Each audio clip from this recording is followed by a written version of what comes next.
नमस्कार दोस्तों, मैं एसएमटीसी इंस्टीट्यूट ऑफ टेक्नोलॉजी से पवन सर। दोस्तों, आज से हम कुछ जो मदरबोर्ड के बारे में, जो आईसी के बारे में आइडेंटिफिकेशन करवाते हैं, जो पहचान करवाते हैं, उसके बारे में हम कुछ डिजिटल बोर्ड में शो करके आपको दिखाने वाले हैं, ताकि बहुत सारे ऐसे स्टूडेंट हैं जो फ्रेशर स्टूडेंट होते हैं, जो न्यू स्टूडेंट होते हैं, जो कभी मदरबोर्ड को नहीं देखते हैं, देखे होते हैं, और मोबाइल रिपेयरिंग में जब वो पहुंचते हैं हमारे पास, तो उन लोगों को आईसी को पहचानने में, आइडेंटिफिकेशन करने में, या फिर कंपोनेंट्स को पहचानने में बहुत कठिनाई होता है, बहुत परेशानी होता है। तो उसके लिए कुछ छोटा वीडियो हम रिकॉर्ड कर रहे हैं, ताकि आप वीडियो देख करके भी समझ सकते हैं कि पावर आईसी को कैसे पहचान सकते हैं, सीपीयू को कैसे पहचान सकते हैं, ऑडियो आईसी कैसे पहचानेंगे, हमारे नेटवर्क आईसी को कैसे पहचानेंगे, पीएफओ को कैसे पहचानेंगे। क्योंकि हमको मोबाइल रिपेयरिंग में काम करने से पहले, हार्डवेयर का काम हो या फिर सॉफ्टवेयर का काम हो, ये दोनों में से कोई भी काम करने से पहले सबसे पहली बात ये जरूरी है कि जितने भी पीसीबी है, जितने भी मदरबोर्ड है, उसको आइडेंटिफिकेशन करना बहुत जरूरी है। यदि जिसमें जितने सारे कंपोनेंट्स लगा हुआ है दोस्तों, जितने सारे ये आपको आईसी लगा हुआ है, इसके बारे में जानना जरूरी है। ये कौन सा आईसी लगा हुआ है, ये कौन सा आईसी, यहाँ पे इतने छोटे छोटे कंपोनेंट्स लगा हुआ है, तो ये कौन सा कंपोनेंट्स है, इधर जो कंपोनेंट्स लगा हुआ है ये कौन सा कंपोनेंट्स है।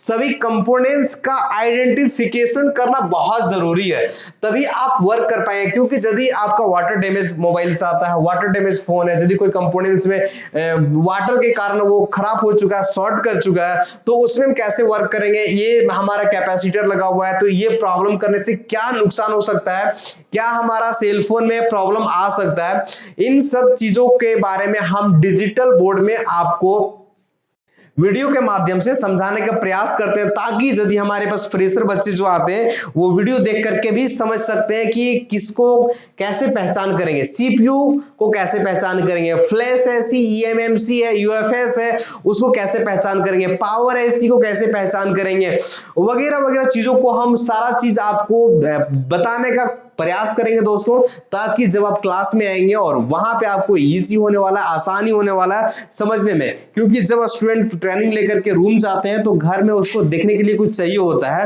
तो इन सभी चीजों के लिए आज हम कुछ आईसी के बारे में आपको पहचान करवाने वाले हैं, ताकि आप जो फ्रेशर बच्चे हैं उन लोगों को आसानी हो, उन लोगों को इजी हो समझने में, क्लास करने में आपको ज्यादा परेशानी ना हो। तो दोस्तों, हम यहाँ पे बात करते हैं, ये जो डिस्प्ले में हमारा दिख रहा है ये हमारा मदरबोर्ड है, और मदरबोर्ड में कुछ आईसी को हम दिखा रहे हैं, जो कि यहाँ पे अभी 2 आईसी दिख रहा है दोस्तों। तो इन आईसी के बारे में आज हम बताने वाले हैं कि ये सब आईसी जो होते हैं उनको पहचान हम कैसे करते हैं, किसके जरिए से हम पहचान कर पाएंगे, और ये कौन आईसी है, इसके पहचानने का क्या क्या लॉजिक है जिसके कारण से हम पहचान सकते हैं। तो दोस्तों, आज हम बताने वाले हैं किसी भी 4G फोन, आपके पास कोई भी कंपनी का 4G फोन हो, ये जरूरी नहीं होता है कि कौन सा ब्रांड का है, कौन सा मॉडल है। 4G फोनों का मदरबोर्ड को आइडेंटिफिकेशन करने का ये कंपलसरी जरूरी नहीं है कि हमारा ओप्पो का फोन है, वीवो का फोन है, आईफोन है, वन प्लस है, वगैरह वगैरह। यहाँ पे पहचान करने का जो प्रोसेस होता है दोस्तों, वो जो हमारा सीपीयू होता है, जो हमारा फ्लैश ऐसी होता है, जो हमारा ईएमएमसी होता है, उसका ब्रांड होता है, अलग अलग कंपनी होता है, उसके थ्रू से हम पहचानते हैं। जैसे कि दोस्तों आपको देखने को मिलेगा, जितने भी हर एक 4G फोन है उसमें से 2 ठो बड़े बड़े आईसी एक जगह पे होता है।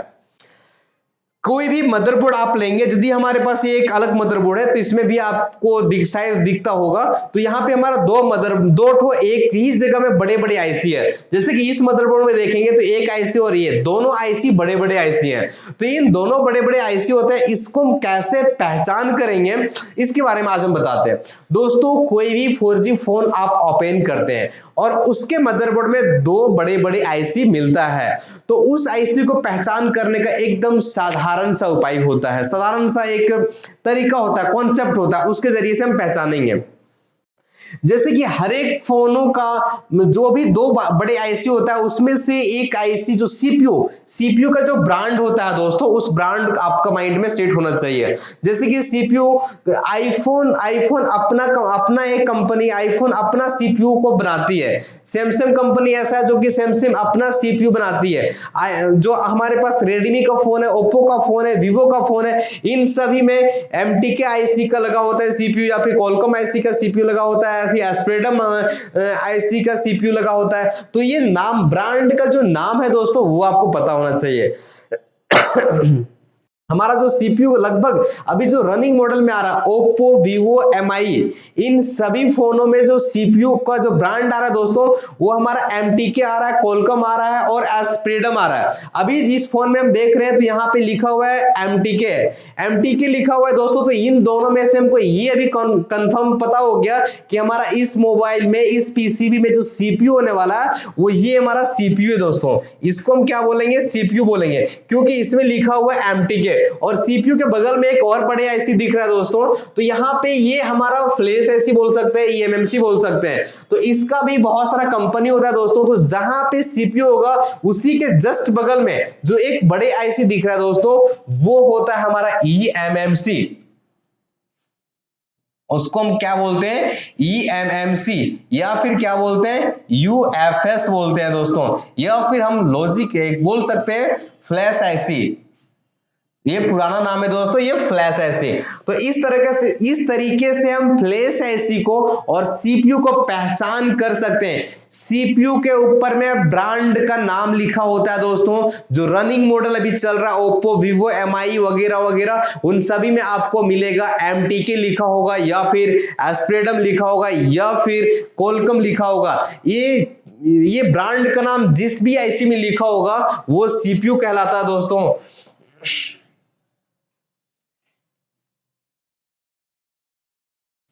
चलिए अब हम बात करते हैं कुछ आगे। अभी हम बात कर ली दोस्तों कि सीपीयू को कैसे पहचानेंगे और फ्लैश आईसी को कैसे पहचानेंगे। 4G फोनों में दो बड़े बड़े आईसी लगे होते हैं, वहां पे एक सीपीयू होता है और एक फ्लैश आईसी होता है दोस्तों। अब एक क्वेश्चन आता है कि जितना भी 4G फोन है उसमें से सीपीयू और फ्लैश आईसी दोनों एक जगह पे क्यों होता है, उसका रीजन क्या है? तो उसको हम साधारण भाषा में इजी बेस में हम समझने का प्रयास करेंगे कि दोनों ये जो आईसी होता है वो जितने भी 4G फोन है सभी में दोनों आईसी एक ही जगह क्यों होता है, दोनों बड़े आईसी सीपीयू और फ्लैश आईसी दोनों एक जगह क्यों होता है? तो उसका रीजन ये होता है दोस्तों, साधारण हम आपको एग्जांपल देना चाहेंगे। फ्लैश आईसी जो होता है, ईएमएमसी जो होता है, उसको हम फ्लैश आईसी बोल सकते हैं, ईएमएमसी बोल सकते हैं, रैम रोम हार्ड डिस्क बोल सकते हैं। जैसे कि आपका फोन में जो स्टोरेज होता है दोस्तों, आपके फोन में 4GB, 64GB, 6GB, 128GB, 8GB, 128GB जो स्टोरेज रहता है ना वो हमारा रैम में होता है। किस में होता है? वो हमारा रैम में होता है दोस्तों। जो स्टोरेज आपका होता है, जो आप बोलते हैं कि हमारे फोन में 64GB है, 32GB है वगैरह वगैरह, 4GB, 4GB, 64GB, ये हमारा मोबाइल्स का रैम, रोम, ईएमएमसी,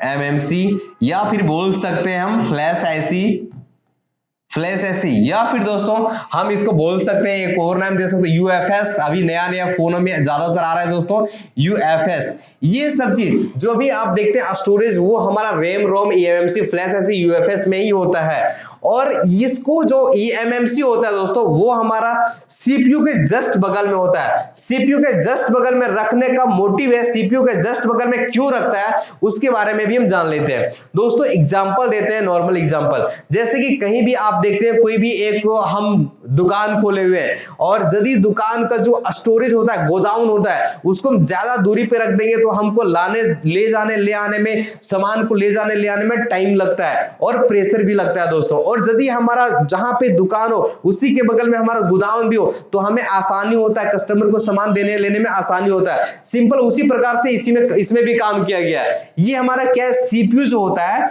वो हमारा मोबाइल्स का एक मोबाइल के लिए हम क्या बोल सकते हैं, ये दोस्तों सीपीयू जो हमारा है वो मोबाइल का ब्रेन है। इसी के अनुसार से, इसी के इशारे से पूरा हमारा मोबाइल से वर्क करता है, पूरा हमारा कंप्यूटर लैपटॉप वर्क करता है। तो इसके अब यहाँ पे क्या होता है दोस्तों, ये माइंडसेट लगाता है। यदि आप फोन में ओपन कर रहे हैं, व्हाट्सएप चला रहे हैं या फिर फोन में फेसबुक चला रहे हैं, फोन में फेसबुक चलाते आपका कॉल आता है उसको रिसीव करते हैं, तो एक साथ बहुत सारा काम करता है। आप गेम भी चला रहे हैं, म्यूजिक भी सुन रहे हैं, तो उसमें क्या होता है दोस्तों, एक साथ में बहुत सारा द्वारा काम कर रहे हैं, तो जो भी चीज आपका स्टोर होता है ना वो इसमें स्टोर होता है, और काम करने के आदेश है ना वो ये देते हैं। तो जितना नजदीक में होगा तो काम करने का आदेश ये जल्दी अप डाउन दे सकते हैं। इससे क्या होता है, ये दोनों करीब में होता है तो सर्किट ज्यादा लंबा नहीं होता है, एकदम सर्किट का जो डिस्टेंस होता है दोस्तों वो बहुत छोटा। आप देख सकते हैं यहाँ पे आपको लाइनिंग दिख रहा होगा, ये आपस में एक दोनों आपस में कनेक्ट होता है, आपस में ये दोनों कनेक्ट होता है दोस्तों।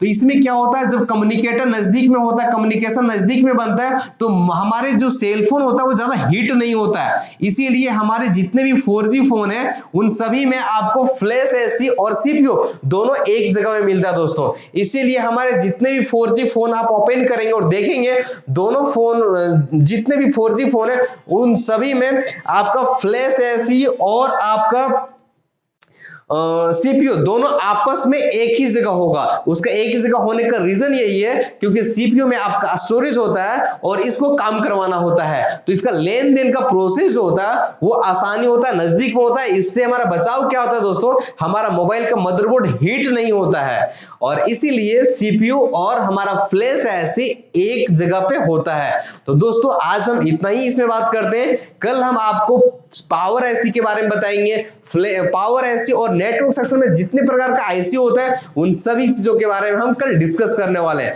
तो आज हम इतना ही में अपनी वाणी को समाप्त करते हैं दोस्तों। चलिए बंद कीजिए सर।